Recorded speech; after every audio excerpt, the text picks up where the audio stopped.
Welcome to Professor Pincushion. In this tutorial, I'm going to show you the basics in cross-stitching. I'll also show you how to take a cute little project like this and convert it into a nice handmade card. Let's take a look and see what we're going to need in order to complete this project. Supplies that you're going to need for this project is going to be the pattern which you can download off our website. This is going to be what we're going to be designing for this particular project. You're also going to need a 14 count Aida cloth. Now this is the fabric that you use for cross-stitch projects. You can get it at any craft store. You don't really need that much. I'm just using a piece that's about 6.5 by 6.5. You're also going to need a small embroidery hoop, something small enough that we're going to be able to put our fabric on. So not too big, not too small. Then you're going to need some embroidery floss. Now if you're doing this project along with this, I usually like a pastel color, a darker color, and then a pink for the writing. But you can do any color combination that you wish. You're also going to need an embroidery needle, which I have here in my pin cushion. And then if you want to make the card like we're making, you're going to want to get one card, and this is 5 by 7, just a regular blank card. And then I have this cutout, which I picked up at the scrapbook store. So this cutout right here is about 2 1/4 by 2 1/4. So it just has that little opening there, which we're going to place in our card, and then our design is going to be right in the middle of that opening. I'm going to put my fabric inside the hoop. Now the thing about this fabric is it will fray at the edges. So if you're doing a long-term project, it might be a good idea just to treat the edges so you don't have to worry about it fraying too much. This one's kind of short, so you really don't have to worry about it. I'm just saying for projects that you're going to be stitching for a long time, it's a good idea. So you can either place a thin row of tape along the edge in order to prevent that, and then eventually just cut it off or have it on when you frame it. Or you can do a zigzag stitch on your sewing machine along the edges to kind of help with the fraying. Now the thing with this cloth is you try not to handle it too much. You want to make sure that when you're stitching, your hands are clean and they're dry, because we don't want to get any dirt and smudges, as this is white. And it's usually you're working with a light color cloth. It will attract dirt and it will get dirty. So we want it to stay as nice as possible. So make sure you have clean hands. Now I have my hoop, and the hoop is in 2 pieces. You usually have to undo this little screw in order to loosen and tighten, but once it's loose, it comes apart like this. So I'm going to place my fabric right in the center. You can kind of see my hoop peering through on the bottom, and then this top one is going to go right on top of it. So it's a little bit easier if you pick it up. So you're going to squeeze it on there on all sides, and if it's really hard to fit, it probably just means that you need to loosen it a little bit more. And then once it's on there, you can go ahead and tighten it so it's not going to come off, and your fabric's going to be nice and tight. Also, if you're working on a long-term project, this one doesn't take very long to do, but if you are doing something that's going to take you several days to complete it, when you're finished stitching your project, take the hoop off so it doesn't just stay on this hoop for days on end, because it will get the crease in it, and then it'll be really hard to take off. So that's just a better way to treat your cloth in between uses. When following a design for cross-stitching, you're usually going to be looking at a pattern that's something similar to this. So you can clearly see the design that we're going to be stitching. Any squares that have nothing in them, these are going to be the blanks, so we don't have to worry about stitching on these. We would just be doing the ones that have symbols. So I usually like to look at this to kind of figure out what color threads I'm going to need. Usually there'll be some sort of code that they'll either put the embroidery number, which the number is going to be the color that you're going to use, or in my case, I'm just kind of giving you a guideline.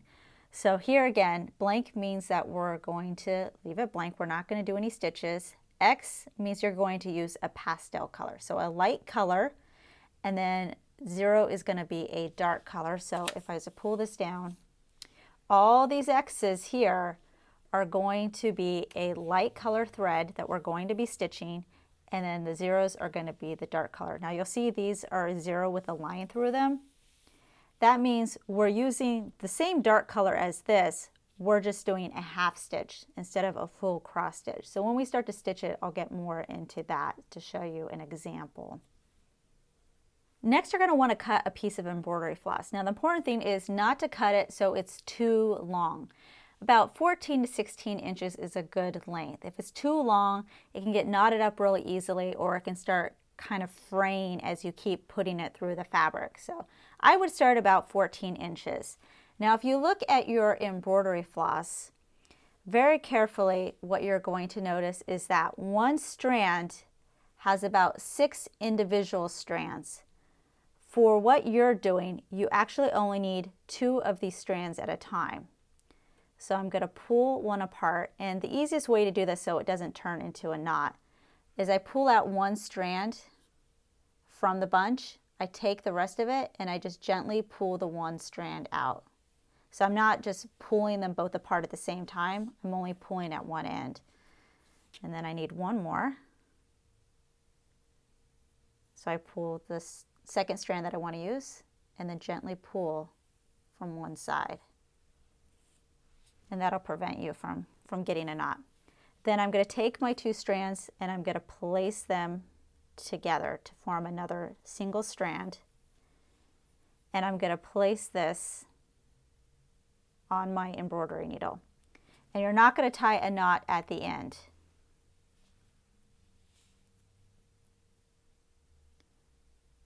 Put that through, so then once it's on your needle, we're ready to start sewing.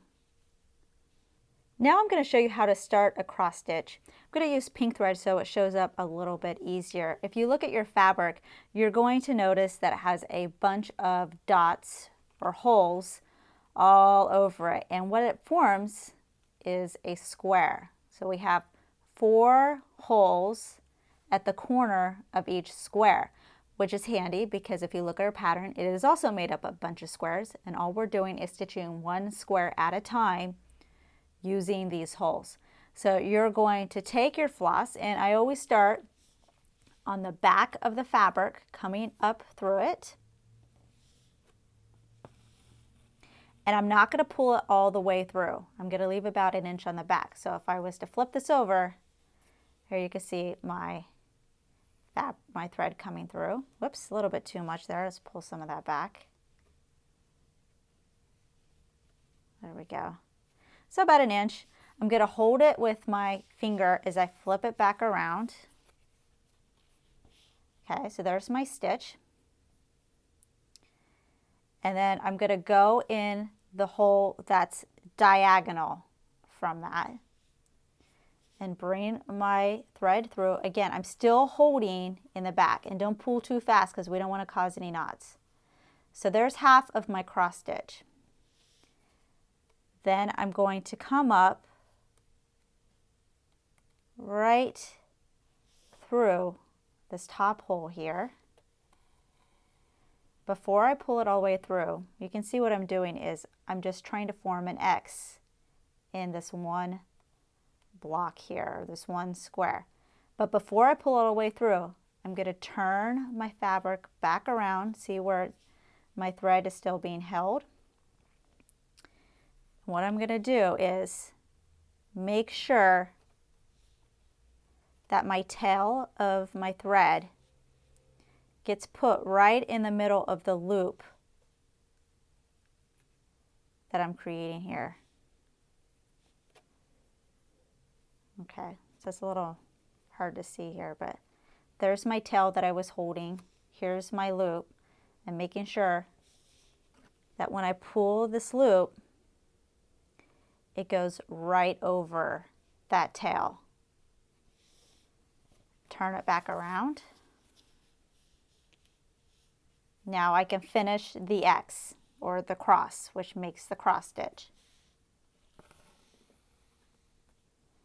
All right, there is your first stitch. You don't want to pull too tight, but you do want it to be tight. So then I'm going to start the other one. So let's say I need to do a stitch right next to that in the same color. This is all just an example. I'm not actually following my pattern here. So I just need to find my hole. All right, so there's my needle. I'm going to pull it through, not all the way. Usually the second stitch, I still like to make sure that my knot is going to go through the loop that I'm creating here on the back.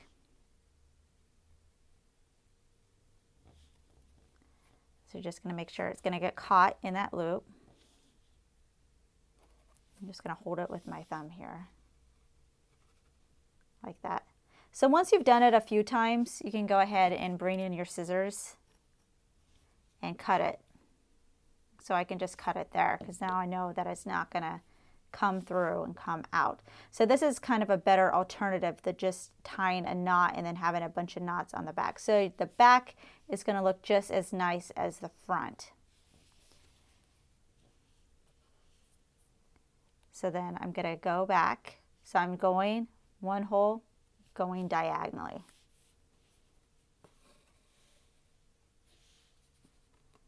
And then I'm going to, the trick is trying to find where you need to put your needle. Come up and then come down. Now when you're doing your stitches, you always want to be consistent. So let's say, for example, whenever I'm doing a cross stitch, I start at the top right hand corner, which goes to the bottom left hand corner. And then the second stitch is always at the top left hand corner to the bottom right hand corner. And I always do it in that same order. So for example, my next stitch, I'm not starting here and then going here. Because you'll see, I mean, if you're not looking really closely, you're not going to really notice that much of a difference. But these two are not consistent because I started going this way with my first stitch, and on this one, my first stitch is going the opposite way. It's going this way. So for this one, I would want to go this direction first and this direction second. This direction first, this direction second. This way, this way. You don't want to keep switching it up because then it's not going to look even or it's not going to look consistent. If you have a bunch of colors in a row, what I like to do is I like to do all one way first. So I'm just going to, let's say I have 4 stitches that are right in a row. So I'm going to do all my first stitches. And then I'm going to go back and do the second stitches on top. I don't know if it's faster, it just feels faster to me. So one more to make up 4. And you'll see all the stitches. This is an easy way to make sure it's consistent because you're doing it all the same way first. And then I go back, completing my cross stitch by doing it all the other way on the way back. And then I'll show you how you finish your stitches after I finish this row. Let's say, okay, I'm done with this color. I'm ready to move on to another color, or I'm ready to finish this project. It's all complete. When you finish, it's going to be something similar to what we did when we started our stitch. Let's get this last stitch in. So there you go. There's your 4 stitches. So you're like, okay, I'm done. You're going to flip it back over to the back. Let me get my tail from the beginning out of the way here because we don't need that. Pull that out. Okay. All you're going to do is you're just going to go through a few of the stitches on the back here. So you're just going to run your needle underneath a couple stitches, bringing the thread behind it like that. So you see that locks it in, and then I can go ahead and use my scissors and trim this off and then move on to the next color. In using the pattern, what you're going to be doing is counting. So you're counting how many color squares you're putting together. So if, for instance, I'm starting here, I count the X's, and then I figure out what color this is. So for me, this is the light yellow. So I'm putting 4 cross stitch yellow blocks together, and then I would move on to the next row and the next row and the next row. Now if you're doing a more of a complex design or something larger, normally what you do is you start in the center of your design and you kind of work your way outward. This heart is very small, so I'm actually just going to be starting here and just working my way this way. So I'm going to do one color, so I'm going to do all my light yellows, and then I'm going to come back and worry about the darker yellows on the outside here. Now you'll see the be mine in here. We're going to do this part after everything else is cross stitched. So underneath all these letters are full X's. So if I was doing light yellow, I'm going to do light yellow underneath where all these letters are. So you're not doing half ones or leaving it blank or anything. Just fill it all in with yellow, and then we would do the stitching afterwards. So let's start. Like I said, I'm going to be starting on this side, and I'm going to count my first row. So 1, 2, 3, 4 yellow cross stitches in a row. Here's my first 4 stitches. Now I'm doing my design pretty centralized in relation to the hoop, because you don't want to start too far away and end up close to the edge here. So because I'm not starting in the center of my pattern, it's just a little bit off center, but an important part is you're kind of working in the middle of this. After we finish that, we just move over to the next column. So I'm going to count this, and that's going to be 6 yellow ones together. That's going to be on the other side of this. Now sometimes it starts to get, especially in this one where you're dealing with a bigger number, what you can do and what I do is I look at the relation each of these squares have. So for example, this is 4, this is 6, and I can either count 6 or I know that it's going to be one more on each side. So I'm just making it a single line and making sure that I'm going one further than this one. Then in this one, I'm doing the same thing. It's one more than this, the end of this one more than the end of this one. This one is one more than the end of this one. This is one more than the end of that one. So that way I don't really have to count. I just know I have to go one over, fill it in, and then stop one past the last row. Here you can see I've done a few more columns, so it's starting to take shape.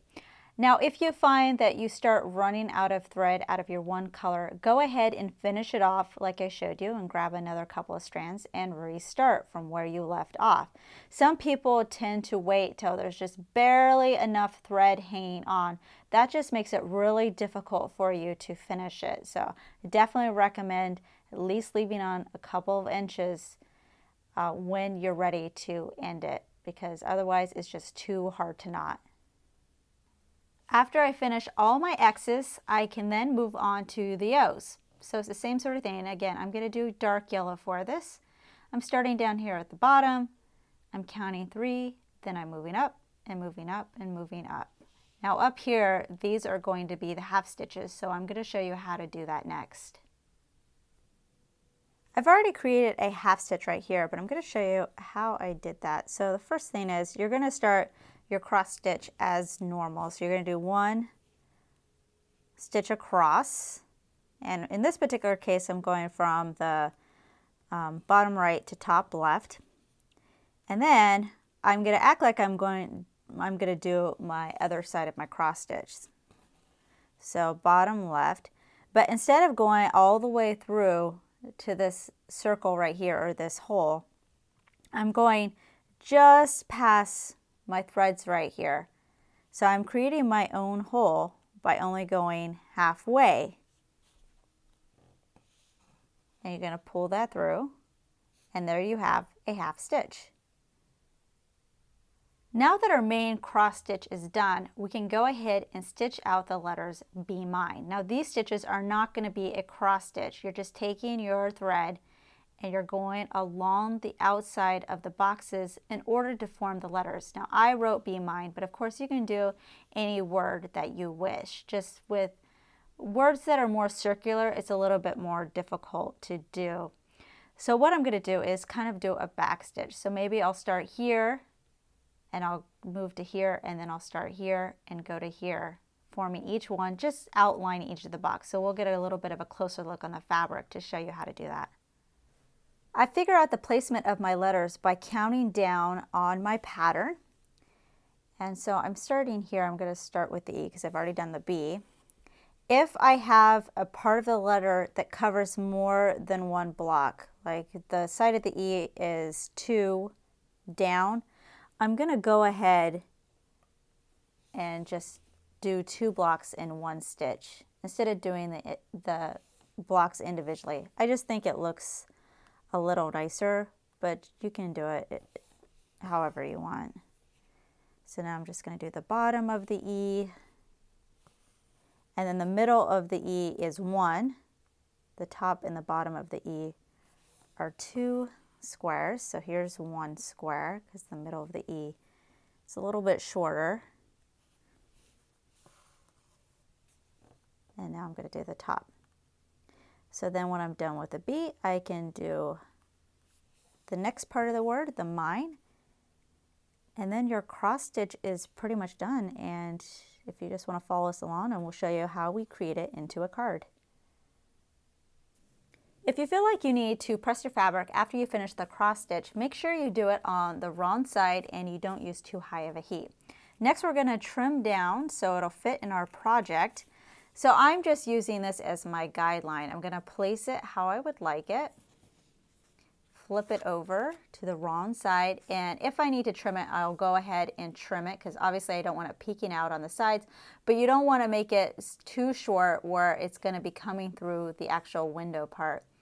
I'm going to go ahead and use clear tape all the way around, and then the parts without the tape, go ahead and use a glue stick, and you're going to grab your blank card, glue it into place. And there you have a unique card that's been cross-stitched by hand and is perfect for all your loved ones. Make sure to check out our other videos and visit ProfessorPincushion.com to view our complete library with well over 150 sewing video tutorials. New tutorials are released regularly, so make sure to subscribe to be notified of the next release. Thanks for watching!